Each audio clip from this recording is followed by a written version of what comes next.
Prior to beginning the activity, please be sure to review the faculty information and disclosure statements, as well as the learning objectives. After listening to the activity, complete the post-test by clicking the Earn Credit link in the episode description. Downloadable slides and resources are also available. The following presentation is copyrighted by Medscape. No use, broadcast, or recording of this presentation or any part thereof is permitted without the written authorization of Medscape. The following presentation is part of a certified educational activity provided by Medscape Education and supported by an independent educational grant from Madrigal Pharmaceuticals.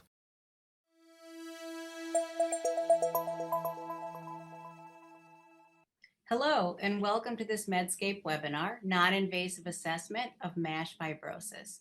I'm Mina Bonsall. I'm Professor of Medicine and Chief of the Division of Liver Diseases, Director of the Massel D. MASH Center of Excellence at the Icahn School of Medicine at Mount Sinai in New York City. I'm very pleased to be joined today by Dr. Zobair Uyanasi, who is Chairman of the Global NASH-MASH Council and Professor of Medicine and Chairman of the Global Center for Liver Outcomes and Policy Research at Georgetown University School of Medicine in Washington, D.C. Welcome, Zobair. Thanks, Mina. Over the next 30 minutes, we're going to be discussing the assessment of patients with MASH using a variety of non-invasive imaging tools for the purpose of risk stratification and selection for treatment with MASH-directed therapies. We'll also try to save a few minutes at the end of the program for some questions. Zobair, do you want to get us started by reviewing the MASH screening algorithms from the professional societies? Of course, I think it's a good way to at least talk about why we're actually doing this. This is really not general population screening. This is technically what we call case finding. Well, the reason is that when you look at the prevalence of MASLD, about a third of the world population have MASLD, but the MASLD sort of cohort or group is a spectrum, and 70% of these patients will have non-progressive MASL, but about 30% will have the progressive subtype that we call MASH now. So to find those patients that have high risk for development of adverse outcome, we focus at the individuals or the groups that are considered high risk.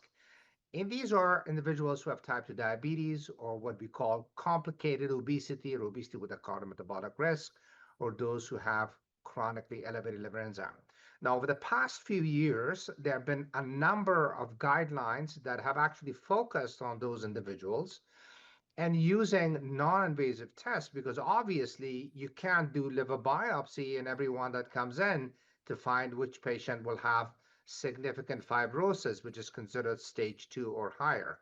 So instead, we are using non-invasive tests that we will review in a minute to actually risk stratify those patients. So the AACD guideline is here, and this was relatively old now because it did actually focus on the first line NITs or non-invasive tests, which in this case was FIB4.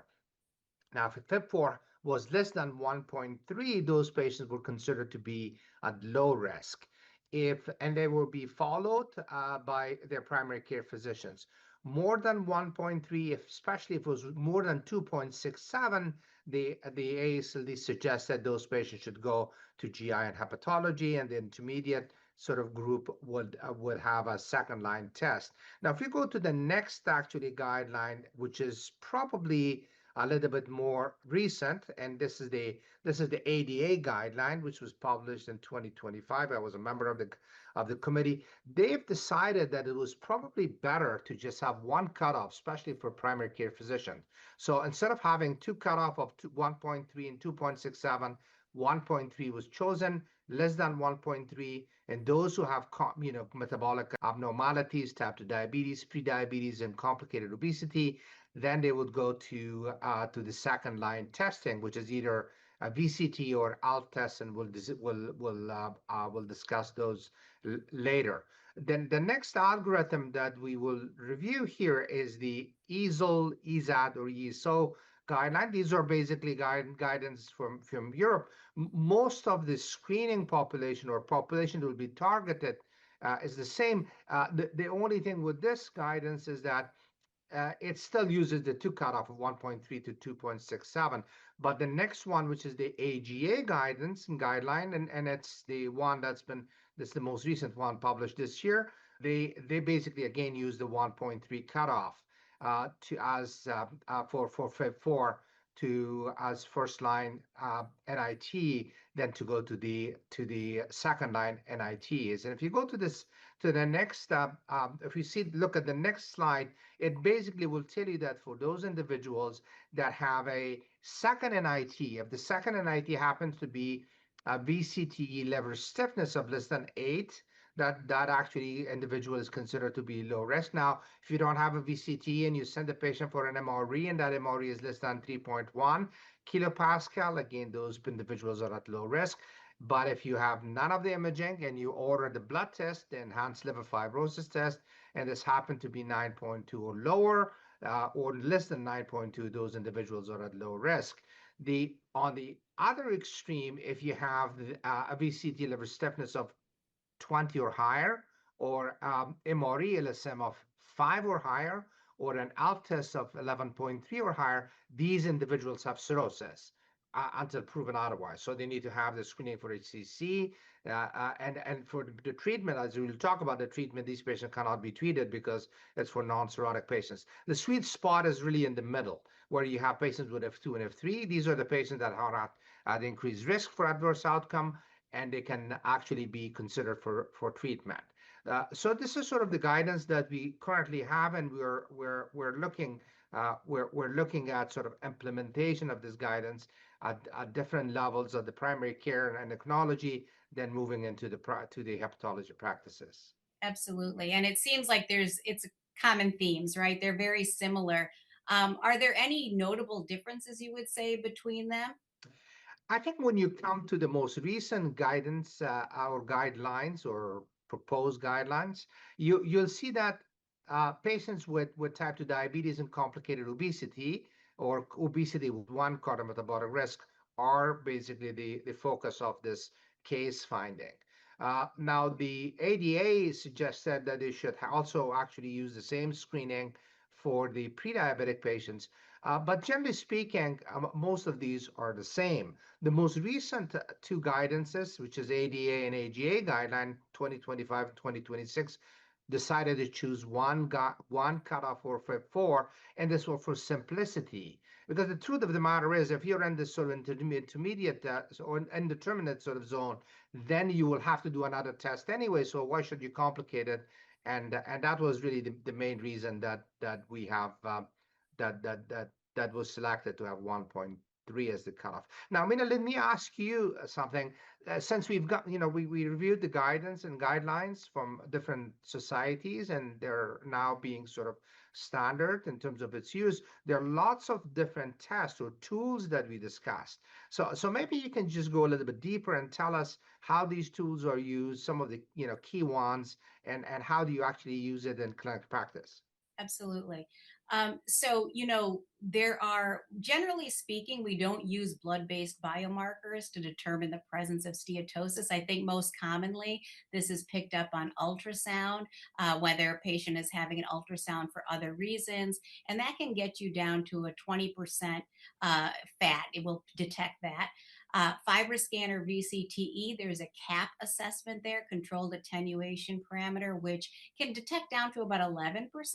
But MRI PDFF is probably the best. Remember, the diagnosis of MASLD requires 5% fat, and really MRI PDFF is the only thing you can really get that down to. In terms of MASH, I think most commonly ALT and AST are used, and in some of the combination scores that we'll talk about, it also just tries to use AST as kind of a suggestion of inflammation. But remember, fibrosis is the most important determinant of liver-related outcomes. So ultimately, all of these, the ones that are used the most and are part of the algorithms, are non-invasive assessments for liver fibrosis. So Fib4, as you showed, and we're going to go into that more in the next couple slides, as well as ELF are the most common. The elastography on VCTE You can do shear wave elastography on ultrasound. MRE is often considered a gold standard. And as I said, there's some combination scores which we'll go into. You mentioned alpha and FIB4 are sort of most commonly used, at least as first, and then one of the options for second line testing. Can you go up a little bit deeper and tell us a little bit more about, especially starting with FIB4, how it's used Yeah, and absolutely. I mean, what's beautiful about Fib4 is that these labs are very commonly available. Obviously, we know the patient's age, AST, ALT, and platelet count. And so this allows you to have the cutoffs as you showed, kind of Fib4 less than 1.3, low risk of significant fibrosis. This is more of a rule out test. We're trying to say, who are we not worried about? And then the rule in requires additional testing. now, the sort of this indeterminate sort of zone that we are talking about, that's where, there's been some Right. controversy, should we have it or not? What do you think if someone falls in this category? Do you send them directly to a hepatologist or gastroenterologist, or do you do additional tests? What would you do? Yeah, I mean, 35% of patients will fall into this indeterminate zone. And so I think it a little bit depends on the resources that you have. But certainly for those that are comfortable getting a second line testing like ELF or VCTE to better clarify whether or not they have significant fibrosis would be the next step.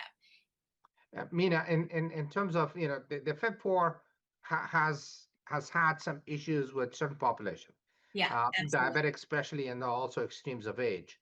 Uh, Right.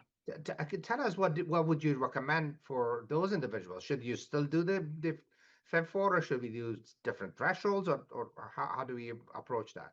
Yeah, that's a great question. I think that certainly for older patients, because age is inherently part of the Fib4 test, people are using a higher cutoff of 2.0 because we don't want 80-year-olds kind of being referred for further evaluation with a Fib4 of, 1.6. So the threshold for those over 65 should be 2.0. Alcohol intake can kind of raise the AST more than the ALT, so could potentially increase your Fib4 just as a reflection of that active alcohol use as opposed to fibrosis itself. And similarly, if you have low platelets from any other reason, you're going to have a falsely elevated Fib4. For those with diabetes, I think this is an active area of discussion. And there's because this is meant to be a rule out, when the prevalence of the disease goes up, like in diabetes, and the specificity goes down, you start to lose a little bit in the positive predictive value and the negative predictive value. So the many have talked about lowering the cutoff to 1.0 for those with diabetes, or if you really have a high index of suspicion, just go for that second line testing like VCTE or ELF. Yeah, no, I think I agree with that. You certainly can create and develop other thresholds or different NITs as first line NIT, but I think it's very, very reasonable that people have access to second line NITs to just go directly with that when they have this such high prevalence of progressive disease, not just small cell D. Mina, the last question in this sort of arena is about ELF, which is commercially available, and it's a prognostic test, at least approved as a prognostic test for the moment. I know that they're also trying to go for diagnostic test or testing. Could you give us a little bit more about ELF testing? How do you implement that in clinical practice? Absolutely. So the enhanced liver fibrosis test is available. You can order it. And as you pointed out, and we'll get into how it's prognostic, that's really how it's FDA approved. But essentially, what it is a marker of fibrogenesis in the sense that the hyaluronic acid and P3MP, which are part of it, those are markers of active extracellular collagen production, and then TIMP inhibits degradation. So the idea is a high ELF score, you're going to have higher fibrosis. Because ELF got put into all of these algorithms actually as a stager of liver fibrosis as opposed to a prognostic, there's been a lot of studies that try to then look at what are the levels that would be consistent would say that F2, F3 fibrosis or low risk. And so less than 9.2, as was in the AGA guidelines, would be considered low risk. 9.2, 10.5, kind of consistent with stage 2 or 3 fibrosis. Once you get greater than 10.5, you're a little bit more worried about cirrhosis, and certainly greater than 11.3. And if Now, you, on the next slide, it kind of shows that this is really where ELF was first kind of brought into play, because if it's less than 9.8, you have a low risk of having a liver related event. And that goes up to the point where if you have an ELF greater than 11.3, you have a 7% risk of a liver related event after 10 years. So so we have the blood-based tests, and we can talk a little bit, Zobair, about some of the imaging tests, maybe some of the simpler ultrasound-based ones, and then we can talk a little bit more about the sophisticated ones. yeah, the transient elastography or VCTE really measure two different things. One, of course, is the hepatic fat, and I think here the controlled attenuation parameter is really what you're looking at. The cutoffs have changed from, there are some studies looking at 260, 275, 285. But generally speaking, that's sort of the about around 270, 275 is what we look for, presence of enough fat to call it hepatic steatosis. The other, of course, parameter that's used in this by, through VCTE is liver stiffness. And liver stiffness, of course, measures the, how the waves are actually um, uh, transmitting through to the liver tissue, and when you have low stiffness, that means healthy, and high stiffness means fibrotic. And there's a whole range that we go from 2.5 to 75 kilopascal, but that can actually be provided by the machines. It's also important to remember that VCT is one of the modalities. There are other modalities that are not equivalent. They are not equivalent. So if you use a shear wave elastography or another elastography, they are not equivalent in terms of measurement. But if that's all you have access to, as long as you understand that you can't use these tests interchangeably, you can certainly use them in clinical practice. When we're looking at the sort of thresholds, the thresholds really depends on what we will do, as we can see in the next table, is that initially when all we wanted to do is to exclude advanced fibrosis. So the negative predictive value was very, very high for this test. So if you've got, here the threshold was 13.6, you had a negative predictive value of 98%. But now we've moved into more of a sort of the sweet spot of F2 and F3. So things have changed, and we are getting more and more in terms of possibility of doing more of a positive predictive value.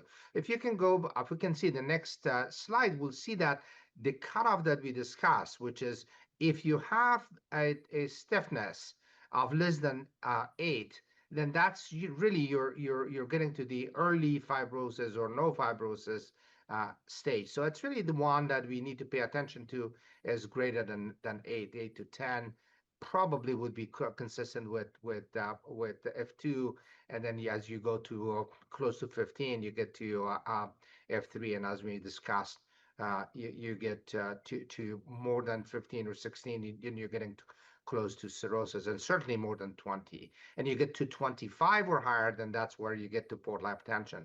Now, if you use the technology that's based on MRE or MR elastography, you get probably more accurate liver stiffness assessment.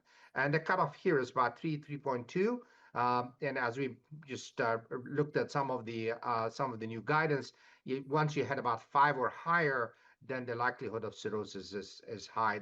The other thing about MRE is that it can sometimes predict long-term outcome when you get closer to 7 or higher.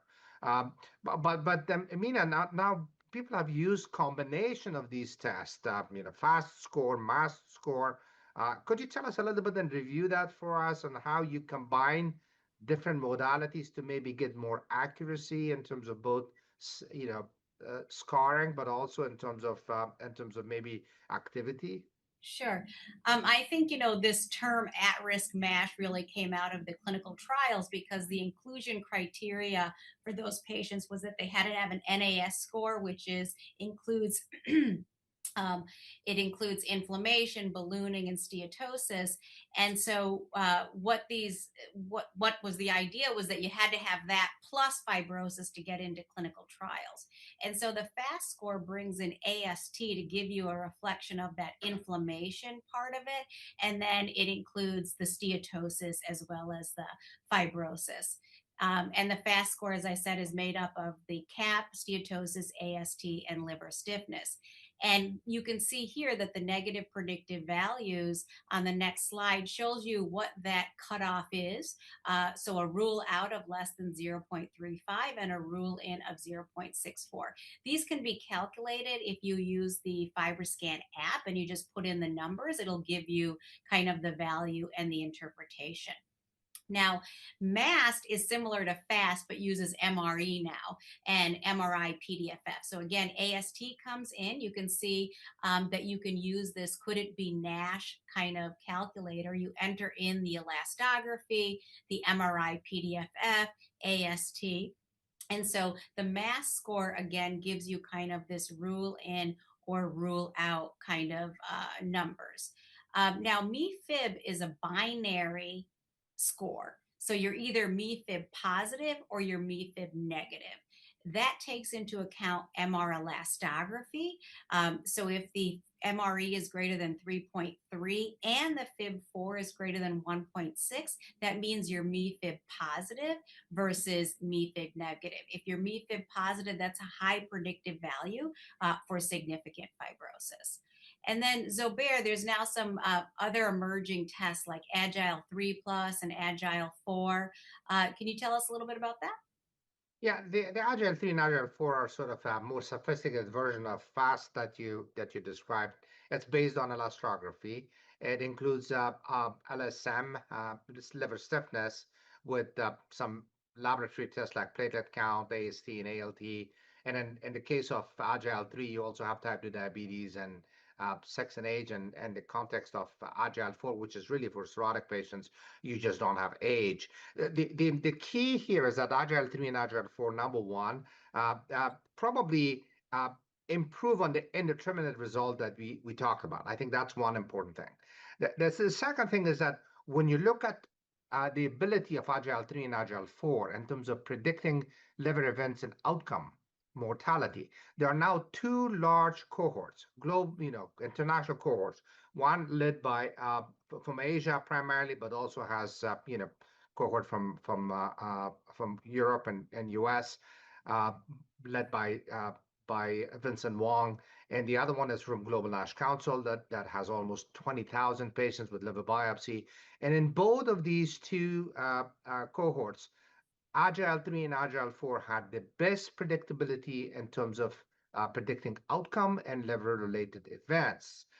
In fact, when you look at those individuals that have higher risk, and by Agile, and you look at them over time, they have the highest risk of liver-related events and predicting mortality and liver events. So it's an important sort of improvement in what we have had in the past. The one other thing about Agile 3 is that if you start with a high score and you actually and high score is considered to be more than 0.679 score, and if you have a 20% decrease in that score over time, then you have a substantial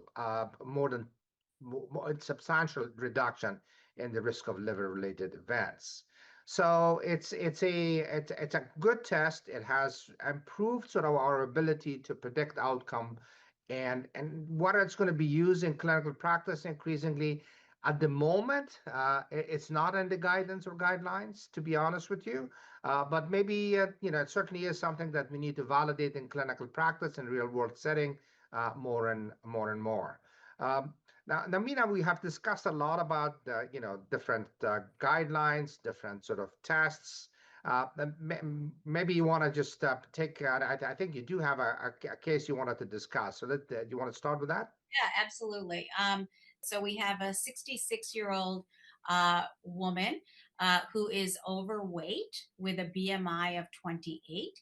She has type 2 diabetes, AST of 17, ALT of 20, and platelet count of 200.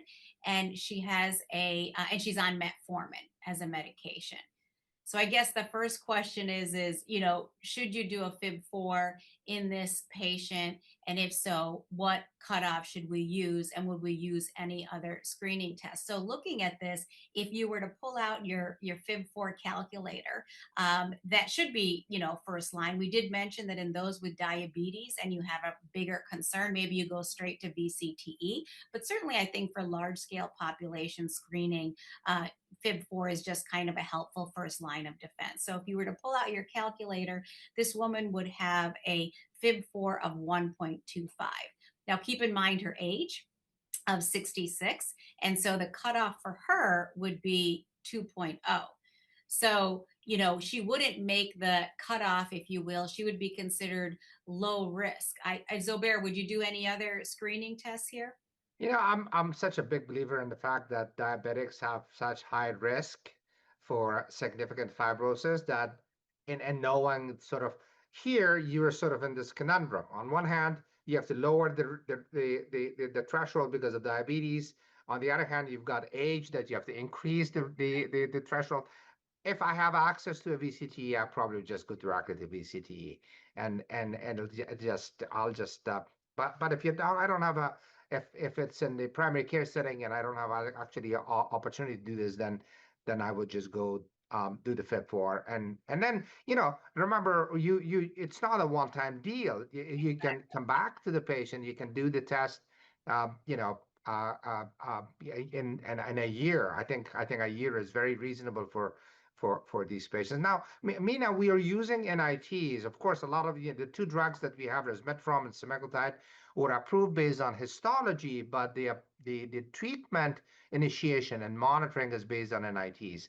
Can you tell us a little bit more about, what are the cutoffs to start, and then how do you monitor these patients? Yeah, absolutely. So once you've obviously made the diagnosis of MASLD with kind of the guidelines here is kind of giving you, this is what I call the Goldilocks slide. So in green is the perfect kind of candidate that has NITs consistent with that F2, F3 fibrosis. And that would be a VCTE with a liver stiffness between 8 to 15. We mentioned MRE, that would be a liver stiffness between 3.1 to 4.4. If you have ELF, then that would be 9.2 to 10.5. And of course, if you have a liver biopsy, you can use that. Now, that's not to say that people outside those ranges are not appropriate treatment candidates. And that's where, a hepatologist may be important to make that determination. And you see that liver stiffness between 15 and 20, liver stiffness on MRE 4.4 to 5, or an ELF between 10.5 and 11.3, they could be candidates if there's no signs of cirrhosis or portal hypertension, and you really think that they are in that F3, F2 range. As you mentioned earlier, these treatments are not FDA approved for cirrhosis. And so if you suspect cirrhosis, they need to be in HCC screening protocols, maybe based on Baveno criteria, they need carvedilol, but you wouldn't treat them with these FDA approved therapies. Now, semaglutide, which is approved for other things, right? So resmetirom is a liver directed therapy. Semaglutide has important other indications. So if you have a patient with diabetes or obesity who's being treated with SEMA for that reason, they can have cirrhosis. You just need to really monitor for sarcopenia. And then I think we'll have some time for questions, but I think the take home message is that in the clinical management of MASH, we have blood based, we have imaging, we have combination scores that are all available and supported by guidelines. The NITs are good for screening, diagnosis, treatment response, and monitoring as we move forward. So really tailoring patient management using these NITs is going to be critical as we kind of move forward in this field, which is a very exciting time, I would say. And so we have a few quick questions. Isn't there a cutoff for being too young for accuracy of Fib4? That's the 1.0. The sweet spot for Fib4 is 35 to 65. And so really your confidence, and it's not recommended in the adolescent population. How confident do you feel? Sometimes the same patient, yes. So there's a 30% coefficient of variability with VCTE, which is why it has to pass the smell test. And if you are not happy, especially with those with obesity in the FibroScan, you might get to an MRI. Let's see, where would you choose MRE over FibroScan? I'm trying to rapid fire these. In those with obesity or where the IQR on your FibroScan, I like 20% as a variability, but the textbook answer would be 30%. And I think type 1 diabetes is being considered now kind of a population that we need to be worried about. And I think there'll be more data on that.